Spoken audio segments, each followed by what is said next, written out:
Luke, chapter 22. And the celebration of the unleavened bread was coming near, that is called Passover, and the chief priests and the scribes were seeking how they may take him up, for they were afraid of the people. And Satan entered into Judas, who was surnamed Iscariot, being of the number of the 12. And he, having gone away, spoke with the chief priests and the magistrates, how he might deliver him up to them. And they rejoiced and covenanted to give him money. And he agreed, and was seeking a favorable season to deliver him up to them without tumult. And the day of the unleavened bread came, in which it was necessary for the Passover to be sacrificed. And he sent Peter and John, saying, Having gone on, prepare to us the Passover, that we may eat. And they said to him, Where do you will that we might prepare? And he said to them, Behold, in your entering into the city, a man will meet you there, carrying a pitcher of water. Follow him into the house where he goes in, and you will say to the master of the house, The teacher says to you, Where is the guest chamber, where I may eat the Passover with my disciples? And he will show you a large upper room, furnished. Make ready there. And they, having gone away, found as he had said to them, and they made the Passover ready.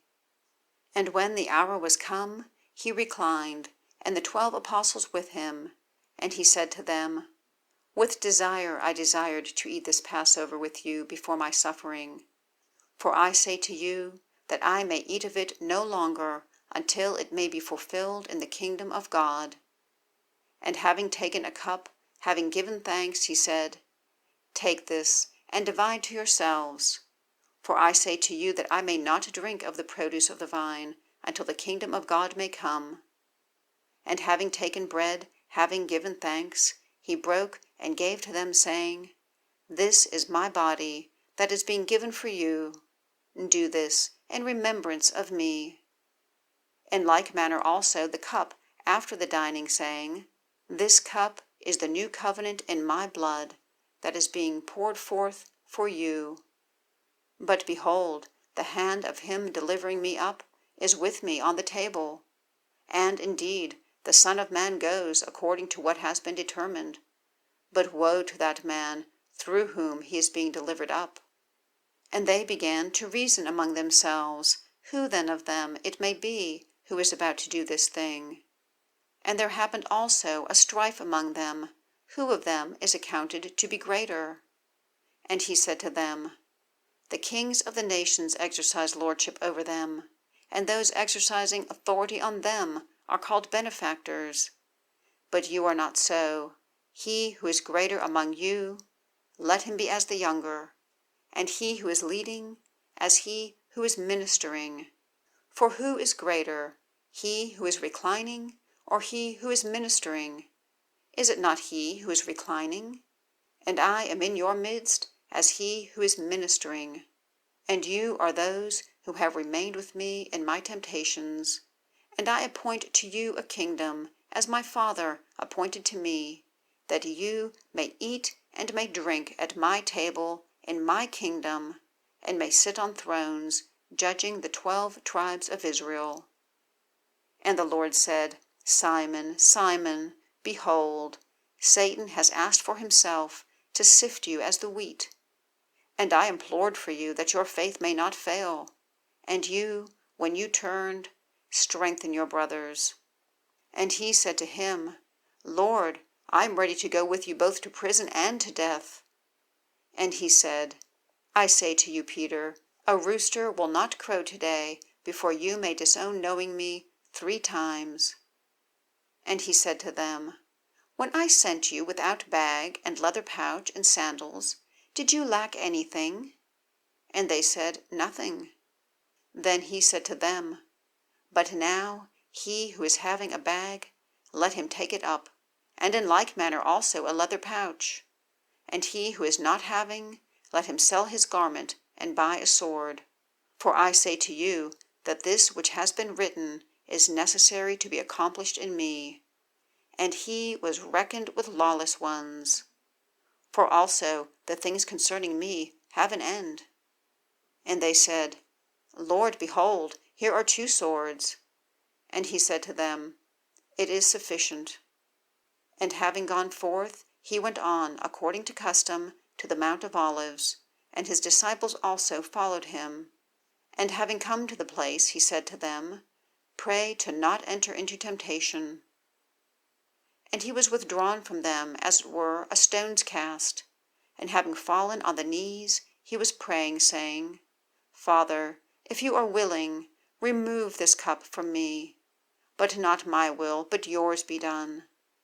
And there appeared to him a messenger from heaven, strengthening him. And having been in agony, he was more earnestly praying, and his sweat became, as it were, great drops of blood falling on the ground. And having risen up from the prayer, having come to the disciples, he found them sleeping from the sorrow. And he said to them, Why do you sleep? Having risen, pray that you may not enter into temptation. And while he is speaking, behold, a multitude, and he who is called Judas, one of the 12, was coming before them. And he came near to Jesus, to kiss him.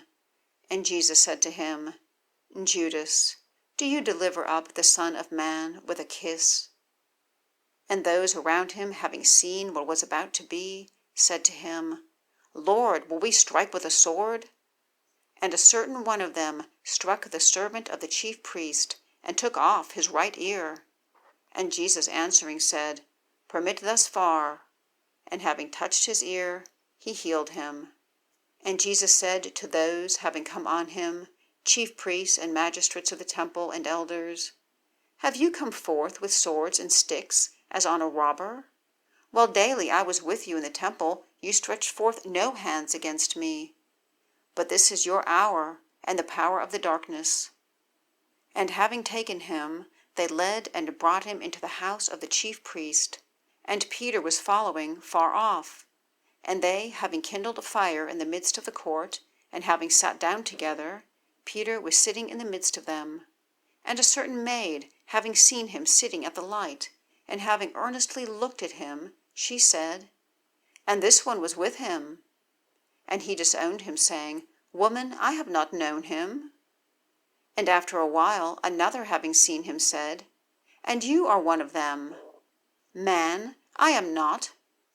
And 1 hour, as it were, having intervened, a certain other was confidently affirming, saying, Of a truth, this one also is with him, for he is also a Galilean. And Peter said, Man, I have not known what you say. And immediately, while he is speaking, a rooster crowed. And the Lord, having turned, looked on Peter. And Peter remembered the word of the Lord, how he said to him, Before a rooster will crow, you may disown me 3 times. And Peter, having gone outside, wept bitterly. And the men who were holding Jesus were mocking him, beating him, and having blindfolded him, they were striking him on the face and were questioning him, saying, Prophesy who he is who struck you. And many other things, slandering, they spoke in regard to him. And when it became day, there was gathered together the eldership of the people, chief priests also and scribes. And they led him up to their own Sanhedrin, saying, If you are the Christ, tell us. And he said to them, If I may tell you, you will not believe. And if I also question you, you will not answer me or send me away. From now on, there will be the Son of Man sitting on the right hand of the power of God. And they all said, You then are the Son of God? And he said to them, You say it because I am. And they said, What need do we have yet of testimony? For we ourselves heard it from his mouth.